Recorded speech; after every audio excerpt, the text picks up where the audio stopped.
Praise the lord. ఎడారిలో సెలయేరులు శ్రీమతి Charles కౌమన్ గారి సంకలనం నుండి జూన్ 13వ తారీఖు కొరకైన వాగ్దానం. నా శాంతిని మీకు అనుగ్రహించుచున్నాను. యోహాను సువార్త 14వ అధ్యాయం 27వ వచనం. ఇద్దరు చిత్రకారులు ప్రశాంతత అనే దాని మీద తమకున్న ఆలోచనని బొమ్మ రూపంలో గీశారు. మొదటి చిత్రకారుడు ఎక్కడ కొండల మధ్య నిండుగా ఉన్న ఒక సరస్సుని తన చిత్రపటంలో చూపించాడు.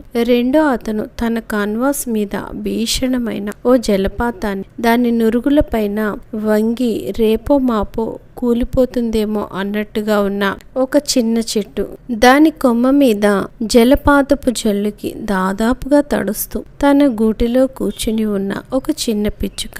ఈ బొమ్మను హృదయంగా చిత్రీకరించాడు. మొదటి చిత్రం జడత్వమే, రెండోది విశ్రాంతి. క్రీస్తు జీవితం పైకి ఎలా కనిపిస్తుందంటే అంత అల్లకల్లోలమైన జీవితం ఇంకెక్కడ ఉండదేమో అనిపిస్తుంది. తుఫానులు, అలజడులు, అరిగిపోయిన ఆ శరీరం సమాధిలో విశ్రాంతి పొందే వరకు కష్టాల కెరటాలు దానిపై విరుచుకుపడుతూనే ఉన్నాయి. అయితే ఆయన అంతరంగం మాత్రం గాజు సముద్రంలా మహా ప్రశాంతతతో ఉంది. ఎప్పుడు ఏ నిమిషంలోనైనా ఎవరైనా ఆయన దగ్గరికి వెళితే వాళ్ళకి విశ్రాంతినిచ్చేవాడు. ఆ రోమా వేట కుక్కలు ఆయన్ని యెరూషలేము వీధుల్లో హింసించబోయి తరుణంలో కూడా తన శిష్యులకు తుది కానుకగా తన శాంతిని అనుగ్రహించాడు. విశ్రాంతి అంటే దేవాలయంలో మనకి కలిగే పరిశుద్ధానుభూతి కాదు, దేవునిలో లోతుగా నాటుకున్న హృదయపు సంపూర్ణత.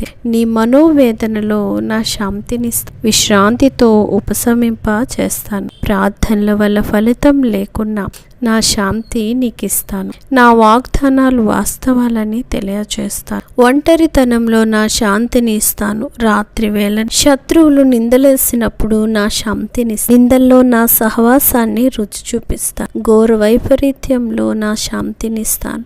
మహిమ బాటలో సిల్వకి నడిపి స్వేదంలో శ్రమలో నా శాంతినిస్తాను. నా నుదుట కారిన చెమట రక్తాన్ని చూపిస్తాను. నీ చెలికాడు మోసగిస్తే నా శాంతినిస్తాను. ప్రేమ, శాంతి నీ ప్రార్థనకు జవాబుగా ఇస్తాను. చావు తప్ప వేరే దారి లేకుంటే సిల్వ దారి చూపించి నిత్య శాంతిని నీకిస్తాను. ఆమేన్.